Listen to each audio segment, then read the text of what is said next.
Why do I have the feeling that the name pronunciation scene was in there just for people like me?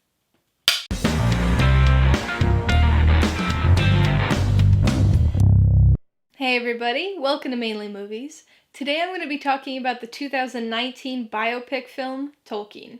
If you're new here, please consider subscribing for a variety of movie-related content like reviews, rank lists, and trailer reactions. All of my reviews include a breakdown of the pros and cons of the movie, my rating, and some tailored film recommendations, so be sure to watch through to the end of this video for all of that extra content. Tolkien stars Nicholas Hoult, Lily Collins, and Cole Meany, and was directed by Dome Karakowski. It tells the biographical story of renowned fantasy author J.R.R. Tolkien, following his life from childhood up until he begins to write The Hobbit. I know this is a very unpopular opinion, but I've never been much of a fan of Lord of the Rings. I've seen the extended cut of all the movies and even read The Hobbit back in junior high, but no matter how many times I try, I just can't get into them for some reason. So when I first heard about this Tolkien biopic, I had zero interest in it. But my friend from work, who I've mentioned before on this channel, is a massive fan of Tolkien, especially Lord of the Rings. So she had been hyped about this one for months, but it didn't get a wide release here in Maine. It kind of looked like we were going to be out of luck, but we found an independent theater down on the coast that had one showing of it almost a month after release. Biopics are a weird genre for me, because I typically have very little interest going in, usually because I'm fairly unfamiliar with the subject of the film, but I generally end up enjoying them. And Tolkien follows that same trend, along with every other biopic trend there is. As a genre, biopics aren't really the most unique, so the fact that this plays out like any other biopic isn't really a surprise, or even really a knock against the film, because it's not the style that drives movies like this, it's the subject. And as far as subjects go, J.R.R. Tolkien was a pretty interesting one.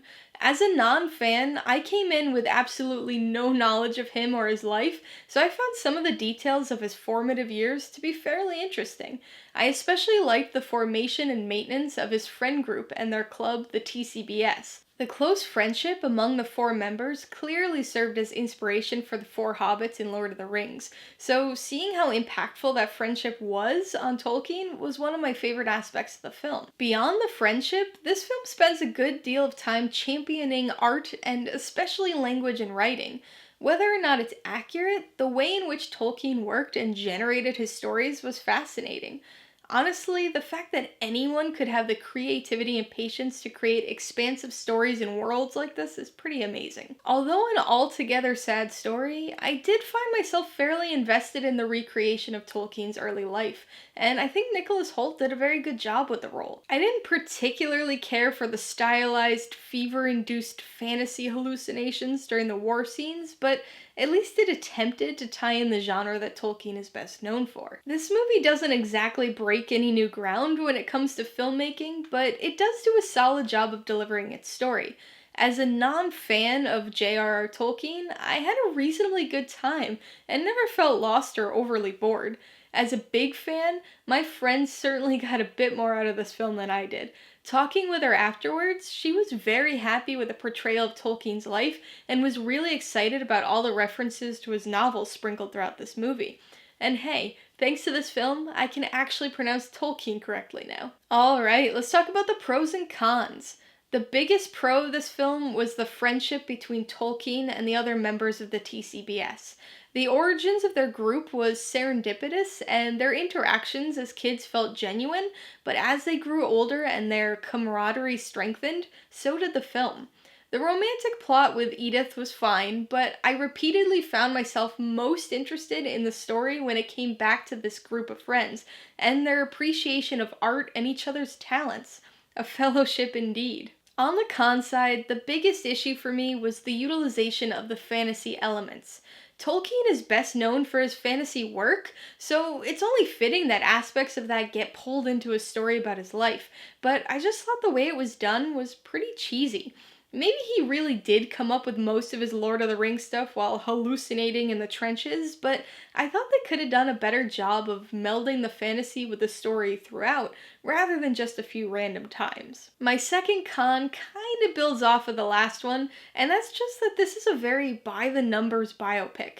This isn't a huge deal because I generally like the style, but it does fall into the typical genre trappings, which makes the film seem a little generic. It's fine, but doesn't do anything to stand out. I'm gonna give Tolkien 3 out of 5 paws. Considering I had zero interest going in, I actually had a pretty good time with this one. It's sad and does all of the typical biopic-y things, but I found the story kinda interesting, and the movie was competently made. I would recommend Tolkien to fans of J.R.R. Tolkien. I know that sounds obvious, but if you like him and his writing, there's going to be a lot of references and little nuances that you're going to pick up on.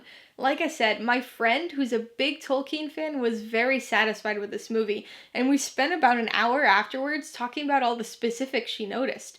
Even non-Tolkien fans will find some interesting elements to this movie. If you liked Tolkien, you're probably already a fan of his, but I gotta recommend the Lord of the Rings trilogy. Like I said, I'm personally not really a big fan of them, but the connections are fairly obvious and numerous, especially to the Fellowship of the Ring. If the biopic side of things was what you liked, then I would recommend Goodbye Christopher Robin, which focuses on the backstory and inception of Winnie the Pooh. Alright, a couple questions for you guys. Number 1, have you seen Tolkien? If so, what'd you think of it? And number 2, what author would you most like to see a biopic about? Be sure to leave your answers in the comments below so we can get a discussion going. Alright, so if you got some enjoyment, insight, or information out of this review, I'd appreciate it if you'd hit that like button.